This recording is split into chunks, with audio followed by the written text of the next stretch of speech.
¿Alguna vez te has puesto a pensar cómo alguien puede pasar de la cima de la fama, lleno de dinero y éxito, a prácticamente no tener nada?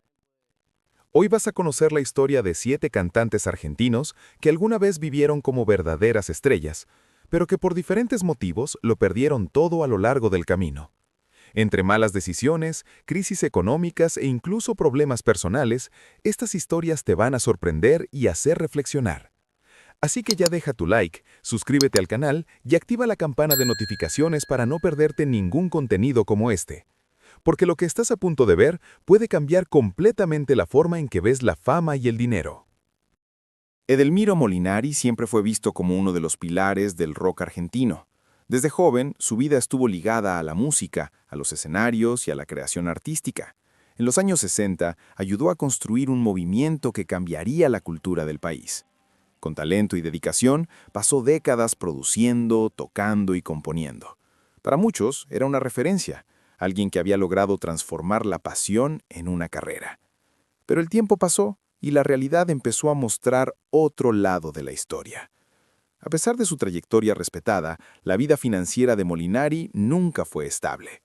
Continuó activo durante muchos años, presentándose en espacios pequeños y manteniendo un contacto directo con el público. Eran shows simples y íntimos, pero no garantizaban ingresos suficientes. Aún así, él persistía, confiando en que la música siempre encontraría la manera de sostenerlo. En mayo de 2025, todo salió a la luz de forma inesperada. En una publicación en redes sociales, Molinari decidió hablar abiertamente sobre su situación. No fue un anuncio planificado, fue un desahogo directo, sincero, casi urgente. Contó que vivía con una jubilación mínima y que ocasionalmente recibía pequeñas sumas por derechos de autor. También dijo que lograba hacer un show cada 3 meses, lo que apenas alcanzaba para cubrir algunos gastos básicos. El fragmento que más llamó la atención fue simple, pero contundente. Reveló que debía varios meses de alquiler y que si no lograba resolver la situación, corría el riesgo de quedarse en la calle junto a su familia. La publicación se difundió rápidamente. Muchas personas quedaron impactadas. ¿Cómo alguien con una carrera tan extensa podía estar pasando por eso? La reacción fue inmediata. Fans, músicos y periodistas comenzaron a compartir la publicación, intentando entender qué estaba ocurriendo. En un gesto aún más sorprendente, Molinari llegó a compartir su número telefónico personal, pidiendo que quien quisiera ayudar se pusiera en contacto. Pero pocas horas después, todo desapareció. La publicación fue eliminada y el silencio volvió a imponerse. Poco después, su esposa explicó que aquello había sido un momento de desahogo, una especie de catarsis. Según ella, la intención no era pedir dinero directamente, sino mostrar una realidad que muchos prefieren ignorar. Y esa realidad era dura. Además de las dificultades económicas, Molinari llevaba consigo un historial de problemas de salud. Había enfrentado 2 cánceres a lo largo de los años, pasando por cirugías y tratamientos intensivos. En uno de los casos, necesitó que le removieran parte del diafragma. Las sesiones de quimioterapia, los cuidados médicos y los periodos de recuperación dejaron marcas profundas, no solo en su cuerpo, sino también en sus finanzas. Los costos acumulados se volvieron una carga difícil de sostener. Al mismo tiempo, los cambios en la industria musical también contribuyeron a esta situación. Los ingresos por derechos de autor disminuyeron y los artistas más veteranos pasaron a depender casi exclusivamente de las presentaciones en vivo. Para alguien de la edad de Molinari, eso significaba menos oportunidades y más incertidumbre. Su caso no era aislado. Muchos músicos veteranos enfrentaban desafíos similares, viviendo con ingresos inestables y poca seguridad. La diferencia es que pocos hablaban de ello de forma tan abierta. Y fue precisamente esa honestidad lo que hizo que su historia tuviera tanta repercusión. En los días siguientes, mientras el tema seguía circulando, una pregunta comenzó a surgir con más fuerza. ¿Cuántos otros artistas estaban viviendo la misma situación, pero en silencio? La respuesta aún no estaba clara, pero una cosa ya era evidente. La historia de Molinari estaba lejos de terminar. Elegante. La historia de Elian Valenzuela, conocido como Elegante, parecía un cuento moderno de éxito. Un joven de origen humilde que, con creatividad y perseverancia, logró cambiar por completo el rumbo de su vida.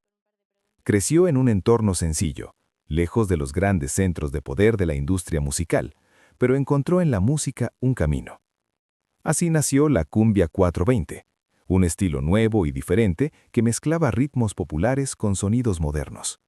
Su música llamó la atención rápidamente, primero en Internet, luego en las calles y en poco tiempo en todo el país. Entre 2019 y 2020, sus videos se volvieron virales y el nombre Elegante pasó a ser imposible de ignorar. El éxito llegó rápido, y con él, contratos, shows y grandes sumas de dinero. Pero detrás de ese ascenso meteórico, algo no estaba bien. En 2025, una revelación cambió por completo la percepción sobre su carrera. Elegante decidió romper con su entonces representante, Maximiliano Barbacia, conocido como Maxi el Brother. La relación, que antes parecía sólida, se transformó en un conflicto abierto, con graves acusaciones relacionadas con el dinero. El cantante exigió explicaciones formales sobre el destino de sumas que, según él, alcanzarían cerca de 1,5 millones de dólares.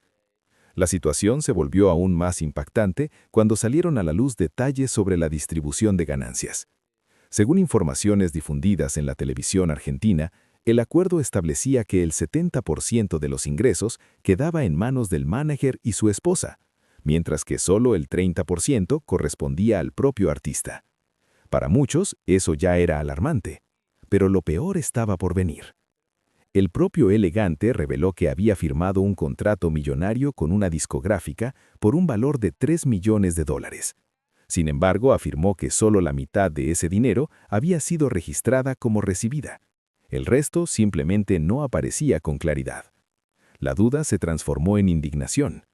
¿Cómo alguien en la cima del éxito podía no tener control sobre su propio dinero? Las respuestas comenzaron a surgir, pero cada nueva información hacía la situación aún más difícil de creer. Personas cercanas al cantante afirmaron que ni siquiera tenía una casa propia.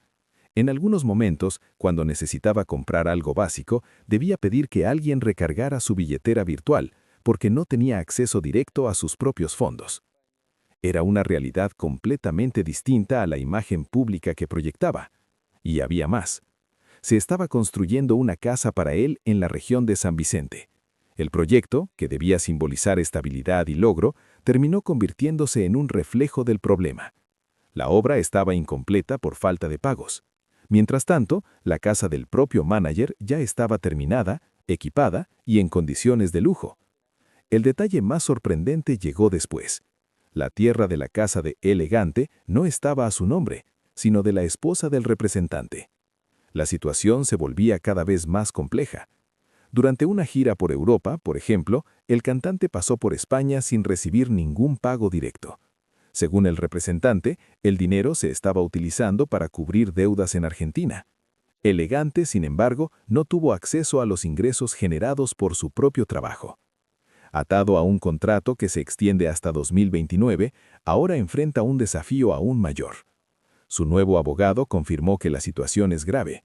A pesar de todo el dinero involucrado, Elegante no tiene una vivienda propia y no puede disponer de mucho de lo que ganó a lo largo de su carrera. Ahora la batalla ya no es musical, es legal. Y mientras intenta encontrar una forma de romper ese vínculo sin perjudicar aún más su situación, una pregunta comienza a surgir entre fans y especialistas. ¿Hasta qué punto el éxito puede esconder una realidad completamente diferente? La respuesta puede estar apenas comenzando a revelarse. 3. Zeta Bosio. Zeta Bosio siempre estuvo asociado al éxito. Como integrante de Soda Stereo, una de las bandas más importantes de América Latina, su carrera parecía sólida, estable e inmune a los problemas que afectaban a otros artistas. Durante años vivió el auge del rock argentino, con reconocimiento internacional, millones de discos vendidos y una base de fans fiel. Pero ni siquiera ese historial fue suficiente para protegerlo de uno de los momentos más difíciles de la economía del país. En 2001, Argentina enfrentó una crisis profunda que cambiaría la vida de millones de personas. El llamado corralito paralizó el sistema bancario, limitando el acceso al dinero depositado. Las cuentas fueron congeladas, los retiros restringidos y de un día para otro, lo que parecía seguro dejó de estar disponible. Zeta Bosio se encontraba en una etapa clave de su carrera cuando esto ocurrió. Tras la separación de Soda Stereo, había asumido el cargo de director artístico en Sony Music Argentina. Era un momento de transición, pero también de crecimiento. Estaba involucrado en nuevos proyectos, ayudando a desarrollar artistas y explorando distintos caminos dentro de la industria musical. Todo indicaba que estaba construyendo una nueva etapa tan exitosa como la anterior. Entonces llegó el impacto. Con el congelamiento de los depósitos bancarios, muchos profesionales del entretenimiento vieron cómo sus planes se detenían de golpe. En el caso de Bosio, el problema no fue solo económico, sino también estratégico.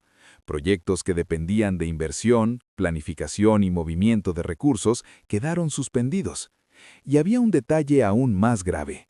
La llamada pesificación convirtió depósitos en dólares a pesos argentinos con una tasa fija que rápidamente se volvió desfavorable. Mientras el valor oficial era de 1.40 pesos por dólar, la realidad del mercado mostró otra cosa. El tipo de cambio se disparó, llegando cerca de 4 pesos por dólar. En la práctica, esto significó una enorme pérdida de poder adquisitivo. Quienes tenían ahorros en dólares vieron cómo ese valor se reducía drásticamente en cuestión de semanas. No era solo no poder retirar el dinero, también era ver cómo ese dinero valía mucho menos. Zeta Bosio, como tantos otros, fue alcanzado por esta situación. A pesar de su carrera consolidada, tuvo que enfrentar un escenario completamente impredecible. Proyectos se postergaron, decisiones tuvieron que replantearse y el futuro, que parecía claro, se volvió incierto. Pero su historia no terminó ahí. A diferencia de muchos artistas que nunca lograron recuperarse por completo, Bosio encontró formas de reinventarse. Con el tiempo, volvió a posicionarse dentro de la industria, explorando nuevas oportunidades y creando su propio camino.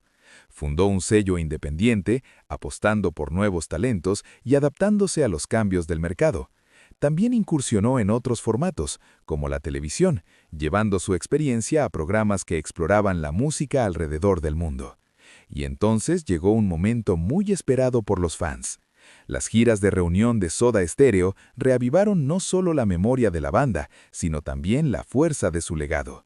Con shows multitudinarios, emoción y reconocimiento, quedó claro que a pesar de las dificultades, su historia seguía viva.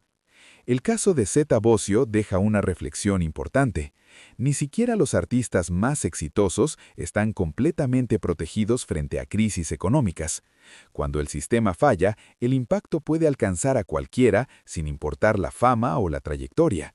La diferencia muchas veces está en lo que viene después.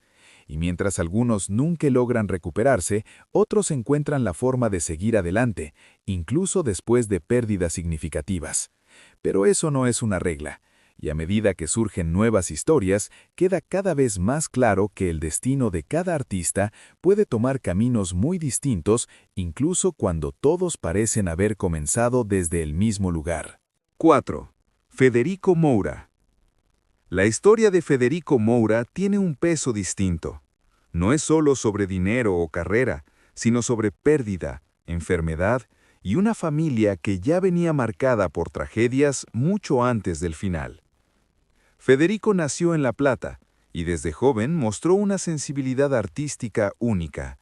Junto a sus hermanos, ayudó a formar Virus, un grupo que transformaría el sonido de Argentina en los años 80.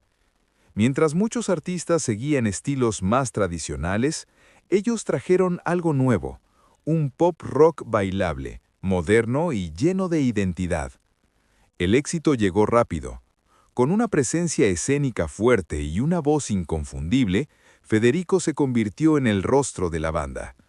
Virus no era solo música, era actitud, estilo y una nueva forma de expresión en un país que aún se reconstruía tras años difíciles. Pero detrás de esa imagen vibrante, algo empezaba a cambiar. En 1987, durante la grabación de un álbum en Río de Janeiro, Federico comenzó a sentirse mal. Al principio parecía algo pasajero, pero los síntomas continuaron. Por recomendación médica, se realizó un examen que en esa época estaba rodeado de miedo y desconocimiento. El resultado fue positivo para VIH. En ese periodo, recibir ese diagnóstico era prácticamente una sentencia. La información era limitada, los tratamientos recién comenzaban y el estigma social era enorme. Aún así, Federico siguió adelante, intentando mantener su rutina y su carrera el mayor tiempo posible. Pero su cuerpo ya no respondía igual. Con el paso de los meses, su salud se fue deteriorando.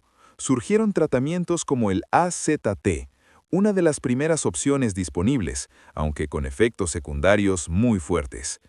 En cierto momento, buscando alternativas menos agresivas, decidió interrumpir ese tratamiento y probar otros caminos.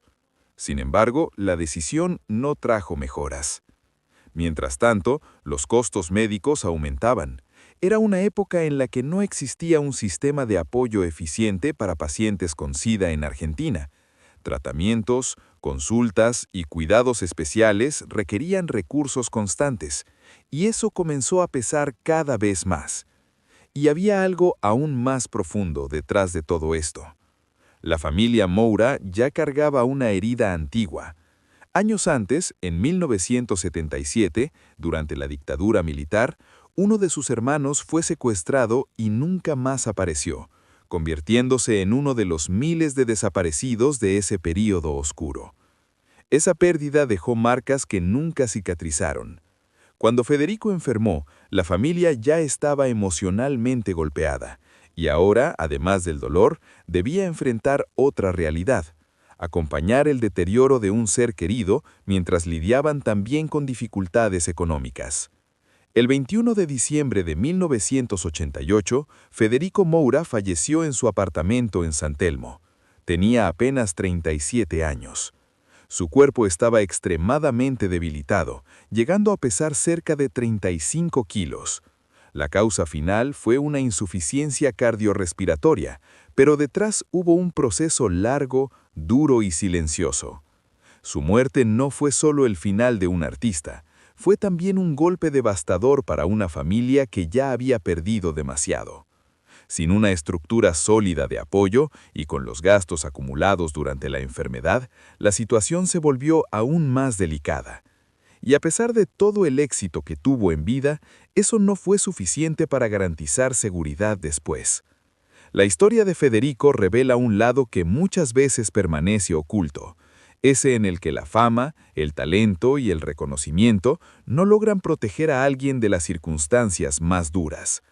Y mientras el país seguía adelante, dejando atrás una década marcada por cambios, la ausencia de Federico seguía presente, no solo en la música, sino también en las preguntas que quedaron sin respuesta. 5. Papo. La vida de Norberto Napolitano, conocido por todos como Papo, siempre fue intensa. Desde joven dejó claro que no seguiría un camino común. Nacido en un barrio humilde de Buenos Aires, creció en una familia donde el arte formaba parte del día a día, aunque el dinero no siempre alcanzaba. Él mismo lo resumió en una ocasión. En su casa casi todos eran artistas, y solo su padre tenía un trabajo estable. Aún así, Papo encontró en la música un propósito, y no tardó en llamar la atención. A lo largo de los años pasó por bandas importantes, ayudó a construir el rock argentino y creó proyectos propios que marcaron generaciones. Su nombre se volvió sinónimo de guitarra, actitud y autenticidad. Para muchos, era simplemente el mejor. Su carrera atravesó décadas. Tocó con grandes nombres, participó en momentos históricos y llevó su música a escenarios internacionales. Incluso llegó a compartir escenario con B.B. King, algo que pocos músicos latinoamericanos lograron. También abrió conciertos para bandas gigantes, frente a miles de personas. Era el tipo de trayectoria que, a primera vista, parecía garantizar estabilidad para toda la vida. Pero la realidad era otra. A pesar de todo el reconocimiento, Papo nunca acumuló riqueza. Su relación con el dinero era simple: ganaba y gastaba. Vivía el presente, sin pensar demasiado en el futuro. Shows, viajes, motos y el estilo de vida que eligió consumían todo lo que ingresaba. Y también estaba el contexto del país. Argentina atravesó crisis económicas muy fuertes durante las décadas en que Papo estuvo activo. La hiperinflación de finales de los años 80 y el colapso financiero de 2001 afectaron a millones de personas, y él no fue la excepción. Cualquier ahorro que pudiera haber tenido terminó siendo impactado. Al final, seguía viviendo show a show. Incluso siendo una leyenda, su realidad financiera no reflejaba la magnitud de su legado. Dependía del escenario, de la carretera y del contacto directo con el público. Allí era donde todo sucedía. Y quizá eso también formaba parte de quién era. En la madrugada del 25 de febrero de 2005, todo cambió. Papo estaba en la ruta, como tantas otras veces. Conducía su moto Harley Davidson cerca de Luján. Detrás de él, otra moto llevaba a su hijo y a su nuera. Era un viaje más, un momento cotidiano dentro de la vida que siempre llevó. Pero algo salió mal. En un tramo del camino, las motos se rozaron levemente. Fue suficiente para que perdiera el control. Papo cayó al asfalto, y segundos después, un automóvil que venía en sentido contrario no logró evitar el impacto. El accidente fue fatal. La noticia se difundió rápidamente y causó una gran conmoción. No era solo la muerte de un músico, sino la pérdida de una figura que representaba toda una parte de la historia del rock argentino. Y una vez más, apareció una realidad difícil.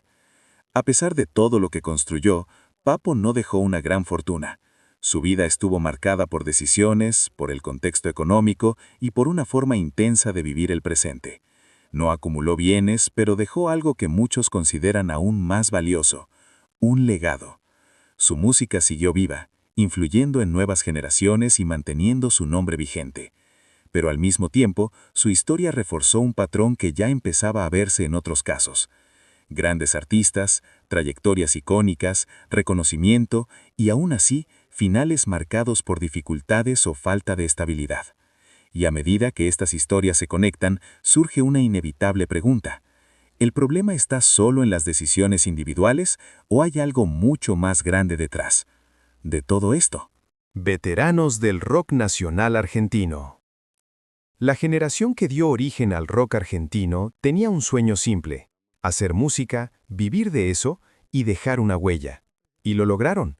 Bandas como Almendra, Los Gatos y Manal no solo alcanzaron el éxito, crearon un movimiento entero. Por primera vez, el rock se cantaba en español y hablaba directamente al público local. Era el comienzo de todo. Los músicos de esa época se convirtieron en referentes. Nombres como Claudio Gabis, Javier Martínez, Alejandro Medina y Lito Nebbia ayudaron a construir una base que sostendría toda la música argentina en las décadas siguientes. Pero había un problema invisible desde el inicio: el sistema. En aquella época, casi nadie pensaba en contratos sólidos, jubilación o derechos a largo plazo. El foco estaba en tocar, grabar y sobrevivir el presente. Muchos trabajaban como autónomos, sin vínculos formales, sin aportes regulares y sin ningún tipo de protección social. Y eso tuvo un costo muy alto con el paso del tiempo. A diferencia de otras profesiones, el músico no contaba con una estructura que garantizara estabilidad. Según el Sindicato Argentino de Músicos, durante décadas simplemente no existió un sistema de jubilación adecuado para estos profesionales. Incluso quienes trabajaron toda su vida, tocando en vivo y grabando discos, muchas veces no lograron cumplir con los requisitos formales exigidos por el Estado. En la práctica, eso significa algo muy duro. Un artista puede haber tocado durante 40 años, influenciado generaciones y formado parte de momentos históricos, y aún así llegar a la vejez sin un ingreso digno. Muchos terminan dependiendo únicamente de una jubilación mínima que apenas cubre gastos básicos. Y el problema no termina ahí. Los ingresos por derechos de autor tampoco son suficientes.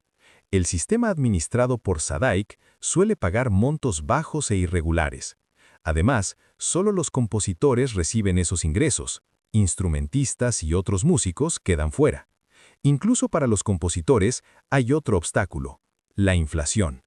Con el tiempo, el dinero pierde poder adquisitivo rápidamente. El pago llega, pero ya vale mucho menos. Mientras tanto, el mercado cambia. Los grandes festivales y eventos comenzaron a priorizar artistas más jóvenes, muchas veces ligados a grandes empresas y patrocinadores. Los pioneros, que ayudaron a construir la escena, fueron quedando relegados.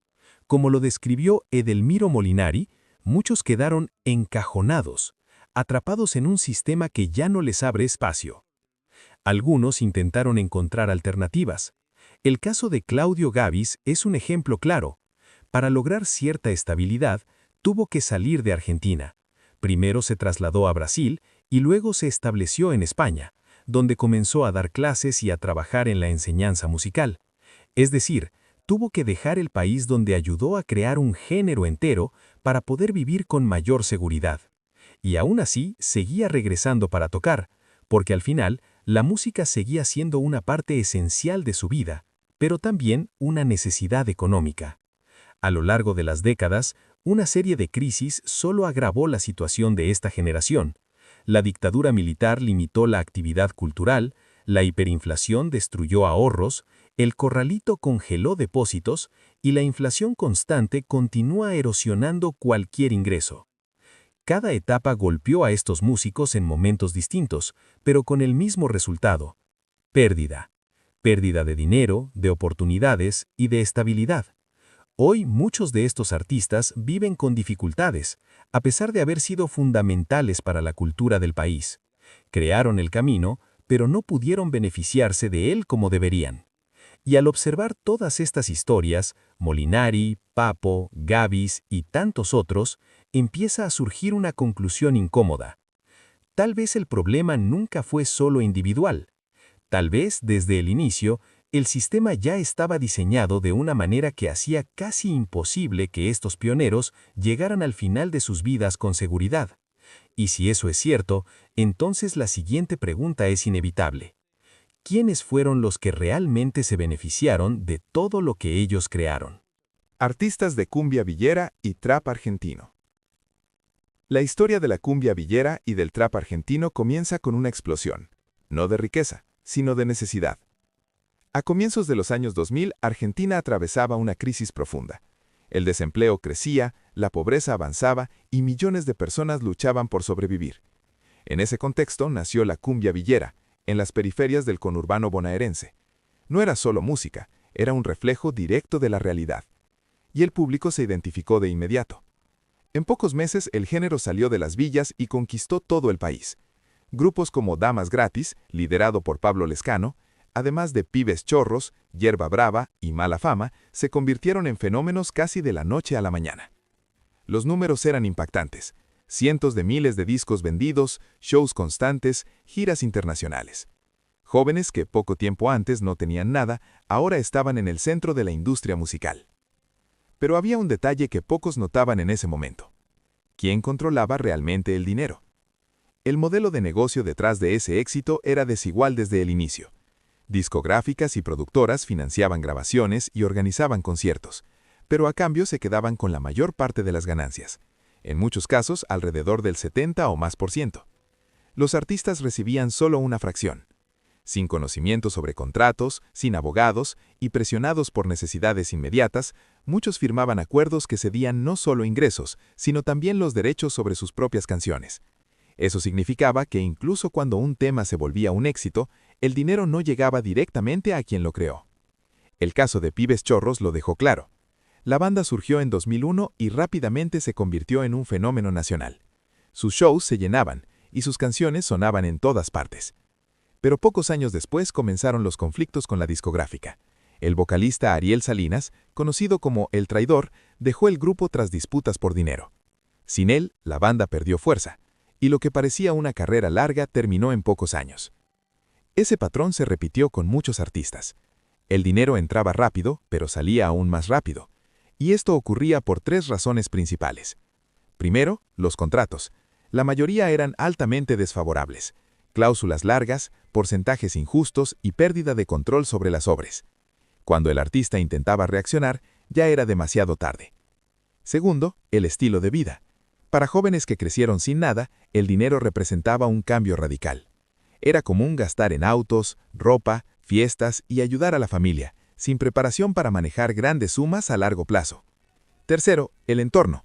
El consumo de alcohol y drogas formaban parte de ese ambiente. Para algunos se convirtió en un gasto constante que aceleró aún más la pérdida de dinero. El resultado casi siempre era el mismo. Un ciclo rápido: ascenso, auge y caída. Años después, Muchos de estos artistas seguían tocando, pero en circuitos más pequeños, con ingresos reducidos y poca estabilidad. Y entonces llegó una nueva generación. El trap argentino entre 2015 y 2020 parecía diferente, más moderno, conectado a Internet y con alcance global. Pero en la práctica repitió el mismo patrón, solo que más rápido. Artistas surgían de la nada, acumulaban millones de visualizaciones y comenzaban a cobrar cifras altas por shows en cuestión de meses. El éxito era instantáneo, pero los problemas también. Plataformas como Spotify y YouTube empezaron a generar ingresos importantes, pero ese dinero muchas veces no iba directamente a los artistas. Era recibido por las discográficas, que controlaban contratos y derechos. Cuando el artista se daba cuenta, ya estaba atado.